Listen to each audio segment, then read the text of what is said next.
Fala, senhores, tranquilo? Kadar na área. O vídeo de hoje é o julgamento do Felca.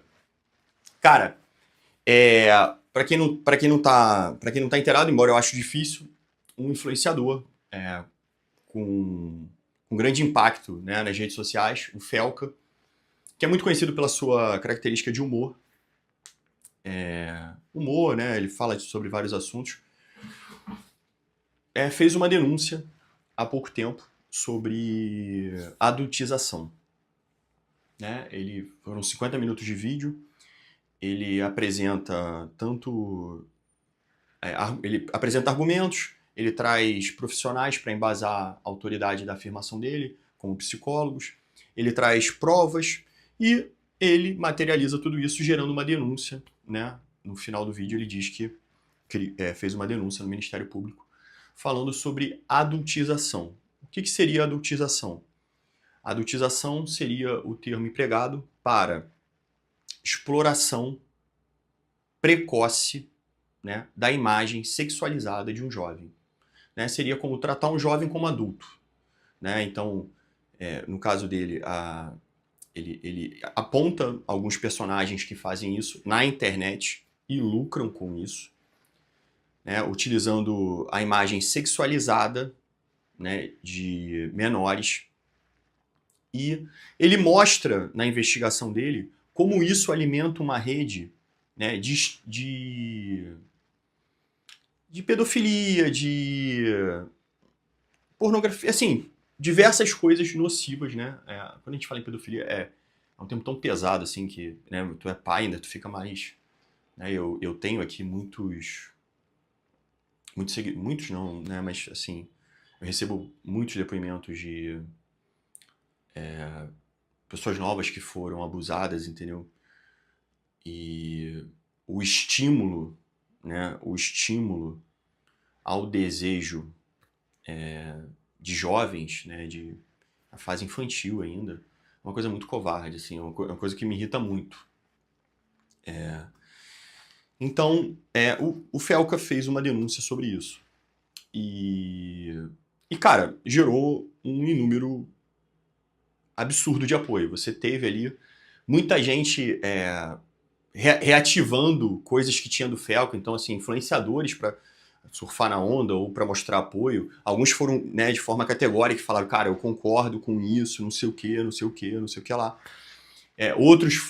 Outros não quiseram se posicionar, mas postaram vídeos, né, tipo, fazendo coisas junto com o Felca, e outros falaram, aí, né, já começou assim, cara, cuidado, hein, Felca, pô, tipo, coisas, tá mexendo com vespeiro. Por que vespeiro? Porque o tráfico de menores, a exploração sexual, ela gera um mercado, pelo que eu entendi da denúncia, ele não diz que essas pessoas, né, faziam exploração, né, sexual, né, de forma, né, agencial, fazer coisas do tipo, mas que elas estimulam e o mercado se alimenta daquilo, incentivando, né, dando audiência, dando estímulo, e aí gera receita por outros meios. É mais ou menos assim que funciona a escada da denúncia. E aí essas pessoas que lucram com isso, né, de forma direta, né, pegando... tem locais no Brasil, né, cara, isso já é falado há muito tempo, mas Marajós, algumas denúncias que eu já vi, né, que vende-se a infância da criança para sexualização, para, né, o adulto ele comercializa isso, o próprio pai e mãe cede, e outros, né, lucram, tipo, para navio aqui, gringo, para fazer exploração sexual. E aí é um misto de coisa. Isso não é só aqui no Brasil, tá? Tem um caso que era teoria de conspiração, né, que se falava, isso é teoria de conspiração, isso não existe, mas que né, teve acusações, que é o Pizzagate, que teve lá nos Estados Unidos. Também teve um caso, o Epstein, né, que seria um cara que tinha uma ilha, e ele levava personalidades para lá tal, e fazia turismo sexual, né, com menores, inclusive, era uma das acusações. Então, assim, não é uma coisa aqui, mas é uma coisa que gera uma receita muito grande, gera um comportamento muito grande. E essas coisas, para gerar receita, elas precisam de propaganda. E aí a propaganda, né, foi, né, basicamente o que o Felca bateu. E aí, numa segunda onda, as pessoas começaram a atacar. Eu vi uma MC aí falando, maneiro, mas por que não falou dos meninos também que levam garotas pro motel, não sei o quê, menores de idade fazendo isso, filmando, postando, né? Tipo, falar só das meninas é fácil. Aí outros, né, explorando, outros falando assim, cara, isso aí, né, vai dar, isso aí foi, porra, isso aí foi uma burrice, porque, porra, o certo era atacar a família, isso aí é uma responsabilidade da família, né? Tipo assim, o livre mercado cada um faz o que quiser, mas a família que tinha que tomar conta disso. E aí batia nisso. Né? Aí não, pô, agora vocês estão dando munição para petista. E eu tive uma porrada de comentário, porque eu fiz uma caixinha e perguntaram sobre isso. Eu falei que achava válido, né? Eu e minha esposa. Explicamos lá nossos motivos e aí repostamos, né, esses dias e a caixinha. E eu vi muita gente falando assim, né, alimentando esse. Ah, mas agora deu motivo para a esquerda, a ideologia lá, censurar a internet. Agora o projeto vai ser aprovado exatamente porque ele deu munição, ele, porra, foi burrice. O Renato 38, eu vi ele falando sobre isso, né? Ele dá até eu não sei se ele dá o exemplo do Olavo de Carvalho, né, de uma situação que o comunismo, né? Eu vou falar aqui. E falou tal, e apresentou lá os argumentos dele, né, no geral, baseado no neoliberal, mas enfim, são as opiniões dele. Mas aí, o final disso tudo é o quê? Por que o Kadar tá aqui hoje? Por que o Kadar tá trazendo isso? Cara, no curso eu trabalho sobre pontos de verdade, teoria da fenda, dimensões de uma ação. Eu trabalho sobre uma porrada de coisa, porque o meu curso ele é um manual da vida. E quando eu trabalho essas coisas, eu consigo mostrar para o meu aluno, né, qual é a responsabilidade dele na vida. Né? Até onde vai a responsabilidade dele, até onde não tem controle. Né? Não dá para você querer segurar coisas que você não controla. É uma vida de aflição para ficar assim. Né? Tu não vai conquistar o que você realmente deve. Então, eu trabalho todas essas partes filosóficas para construir o manual da vida que, né, eu acredito não, transforma vidas, porque eu já tenho resultados de pessoas que estão transformando as vidas, né, só com a trilha do Machado a gente já faz isso, né, cara? Você tem aqui uma mentoria de graça que, pô, tu vai pagar e tu não vai conseguir. Mas o curso é uma profundidade muito maior, né? Você não tem nenhum tema daqui repetido. Mas você tem todas as ferramentas, eu vou mostrar algumas delas aqui hoje, para poder entender o mundo, para poder se entender, para poder entender as suas ações. O porquê a gente está falando de julgar o Felca? A gente teve posições favoráveis, posições desfavoráveis. O que é o certo, então? O que a gente tira disso tudo? E o que a gente tira disso tudo, certo, vai refletir muito em como a gente age. Porque como a gente faz uma coisa, a gente faz todas as outras. A grande questão é que você entender o que está acontecendo no caso do Felca, não necessariamente a gente vai falar da denúncia, eu vou falar coisas aqui da denúncia, mas para você entender, né, esse julgamento, o que é certo e errado na hora de agir, é o motivo da aula de hoje. É uma aula para você criar autoconsciência, para você poder esculpir as suas ações. Porque a dúvida a dúvida é o filho do medo, né, meu irmão? A dúvida gera o medo te paralisa e te controla. Então, eu vou deixar aqui uma forma clara, tá? Lógica de você raciocinar e você usa como você quiser. Como diz Paulo, retém o que te for bom. Tá? Não vou aqui apontar as pessoas, mas usar as suas falas para poder arguir aqui como funciona toda a sua tomada de decisão em relação à crítica, apoio, e aí o que é certo? Felca errou, Felca acertou, ele não devia, ele devia ter aumentado a sua ação. E essa ideia de hoje é para a gente trabalhar isso, certo?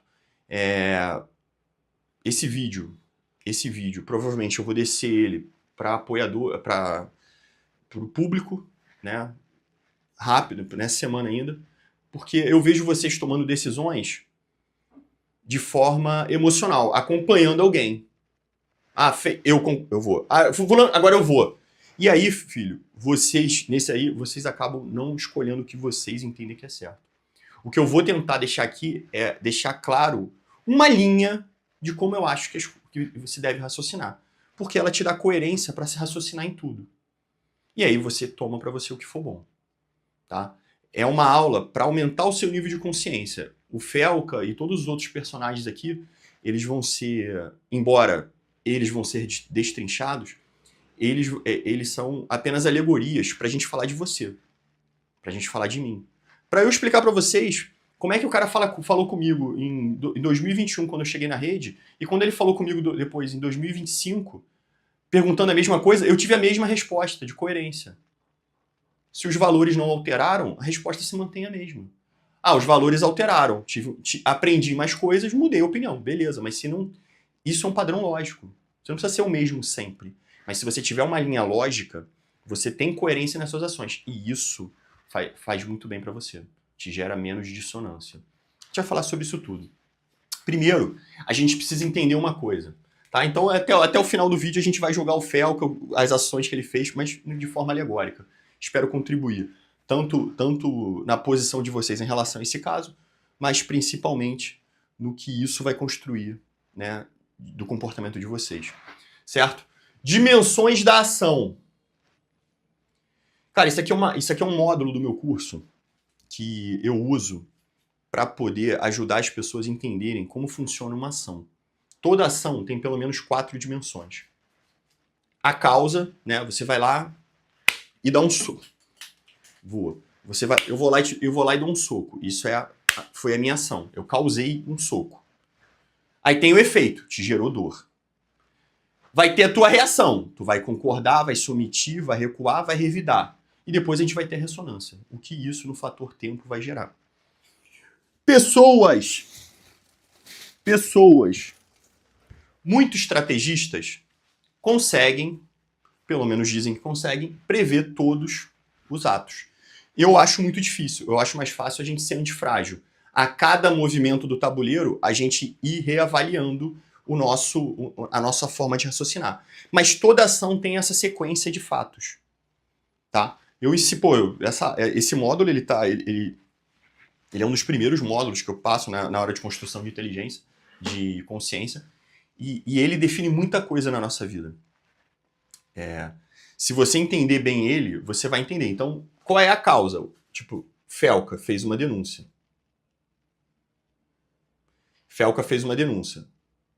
O efeito, o impacto dessa denúncia. Quais foram as reações? Apoio e crítica. Ressonância. O que isso no fator tempo vai gerar? Certo? Cara, eu explico isso no curso assim, tu pega uma pedra, tu tacou uma pedra, isso é uma ação. Qual é a causa dela quando cai no lago? A causa dela, o efeito dela é cair no lago. A reação, a água bate e tremula. A água tremulou, ressonância. O efeito onda no fator lago. Certo? Mundo perfeito, você consegue calcular até onde essa ressonância vai dar. E aí você vai ter uma ação perfeita. No mundo normal, você calcula de ação por ação. Tá? No mundo assim, né, das pessoas, né, que lutam para viver, como a gente, né, meu irmão, esforçado. Mas, pô, beleza. Como eu não consigo calcular tudo para decidir a minha ação, e quanto mais for abrangente a sua forma de agir, né? No caso do Felca, o cara, eu acho que ele tem 10 milhões de seguidores, acho que no YouTube 10 milhões de seguidores. Sei lá, ele tem um alcance absurdo, então a ressonância dele é uma coisa muito mais absurda. Fato é que outros influenciadores já tentaram denunciar isso e foram desmerecidos e apagados no caminho. Apagados assim não é morto não, mas foram silenciados, desmerecidos, né? Eu vou explicar tudo isso aqui, como isso funciona. E aí, cara, se eu não consigo prever em todas as ações, todas as ressonâncias, eu preciso ter um ponto de partida na hora de decidir as minhas ações. E qual é a premissa ética que a gente tem que ter na avaliação das coisas. Eu ensino no curso sobre ética, é uma das partes que eu trabalho, porque a gente deve buscar a verdade e a justiça, né, acima de tudo, né, como direção. E aí, a justiça, eu gosto de tratar na filosofia do Kant, imperativo categórico. O que é o imperativo categórico? Então assim, ó, entende, ó, toda ação gera essa sequência. Como a gente avalia? Não tem como a gente avaliar algo se a gente não tiver uma premissa. Não tem como a gente escolher a tua próxima ação se você não tem uma identidade. Como assim, Kadá? Cara, se a minha identidade varia cada grupo que eu tô, a minha moral é líquida. Eu não tenho moral. Moral é eu, em todos os ambientes, ter o mesmo princípio. Posso mudar algumas características de comportamento. Aqui eu sou mais falador, aqui eu sou mais reservado. Mas os meus princípios morais eu não altero. E aí, o que a gente vai falar aqui, antes de poder avaliar a ação de alguém ou não, é pontuar quais são os princípios. Toda vez que alguém te der, né, um fato para avaliar, você tem que escolher qual o princípio é. Né? Esses dias, meu chefe, a gente estava conversando, né, ele levantou um fato lá que a gente tinha que resolver. E aí, a grande questão é, cada um tinha um ponto de como resolver. Mas cada um tinha um princípio diferente de avaliação sobre o fato. Um estava otimizando segurança, outro estava como princípio resultado, outro estava como princípio tipo assim, o controle da situação. E aí cada um tá certo. Porque a verdade, ela tem vários pontos. A gente falou isso no vídeo passado, né? Eu tenho aqui um triângulo. Você tá aqui, você vê uma parede. Você tá aqui, você vê um bico. Você tá aqui, você vê uma base. Você tá aqui, você vê outro bico, só que do lado oposto. Então eu falo um bico para a direita, você fala um bico para a direita. É mais ou menos, né, é uma coisa antiga que tinha, que era você olhar o 69. Eita caralho. Você olhar o 69. Quando você olha o 69, se você olhar de cima, você, não, eu tô vendo o 69. Aí você olha, não, daqui que é 69. Todo mundo tá vendo o 69. Mas a gente só começa a poder tomar uma decisão se a gente tem um princípio sobre ela. Certo? O princípio sobre ela organiza toda a nossa tomada de decisão. E aí, é uma coisa que você tem que levar para a tua vida. Se a pessoa não tem os mesmos princípios que você, ela não vai conseguir partir do mesmo ponto que você. E aí, qual o princípio que está certo, Kadá? E aí, eu gosto de usar... Assim, eu sou cristão. Eu gosto de usar o princípio de Cristo. Que ele resume tudo isso aqui, mas eu vou passar ainda. Ama o próximo como a ti mesmo. Eu quero pro outro o que eu quero para mim. Se eu multiplicar isso, eu vou continuar satisfeito. Mas eu vou explicar isso de forma filosófica. Porque, meu irmão, tu pode estar aqui, tu não precisa ser cristão. Como tu chama a Deus, se tu não chama, é contigo. Eu vou te trazer de forma filosófica, porque isso vai te ajudar num debate amplo, você poder se posicionar de várias formas. Qual é a forma filosófica para a gente ter uma avaliação sobre princípios de ética? Cara, imperativo categórico de Kant. A ação pode ser universalizada sem contradição e respeito à dignidade. Ela é moral. Se eu faço algo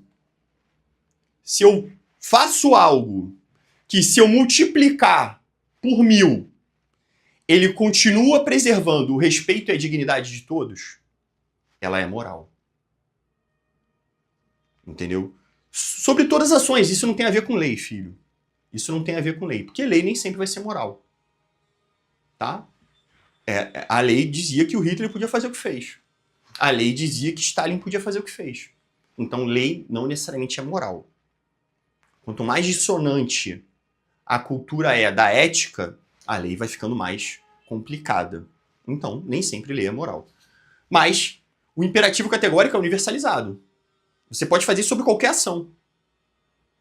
Eu posso vender esse produto? Se 1000 pessoas vendessem esse produto, ainda teríamos respeito e dignidade contra todos? Sim, então eu posso vender esse produto. Eu dei uma volta na minha namorada, dei uma volta no meu namorado. Se 1000 pessoas fizer isso, ainda continua preservando respeito e dignidade? Não, então tá errado. A moral universal de Kant, ela filtra muito fácil as coisas. É só você multiplicar. Pô, vou fazer tal negócio. Se 1000 pessoas fizerem esse negócio, ainda é ético? Ainda respeita a dignidade de todos? Não, então não devo fazer. Respeita, então faço. Então toda ação ela tem que ser multiplicada e se isso respeita ou não a dignidade. Certo? Esse é um princípio para a gente avaliar a ação, as nossas e essa do caso. Julgamento é com base na ação. Princípio da individualidade, filho. A pena não pode passar do apenado. Pô, no Antigo Testamento, na antiga lei, teu filho furou o olho do meu filho, eu posso furar o olho, né? Eu posso furar o teu olho. Tipo, era transversal. Uma família era um só corpo. Ela respondia por tudo. Então, isso deve ser avaliado. Hoje é individualizada a pena. Não é justo você não poder fazer algo porque seu pai fez merda. Não é justo o seu filho maior de idade fazer algo e você sofrer o revés. As coisas têm que ser individualizadas. Fulano fez a coisa errada, fulano arque com as consequências. Agora eu vou ter que arcar com as consequências porque fulano fez algo errado? A gente não tem o princípio da isonomia aqui. A pena tem que ser individualizada. Porque aí, filho, fica justo. Eu respondo pelo aquilo que eu faço, não porque fulano fez. Se eu começo a transcender, relativizar a culpa em bando, eu abro brecha para um genocídio. Esse é total base para o genocídio. Os princípios da individualização, das garantias individuais, é o que preservam a gente de tolerar o adverso. Cadá, mas eu não aturo esquerdista ou petista, ou direitista ou fascista, sei lá como é que tu chama essa porra.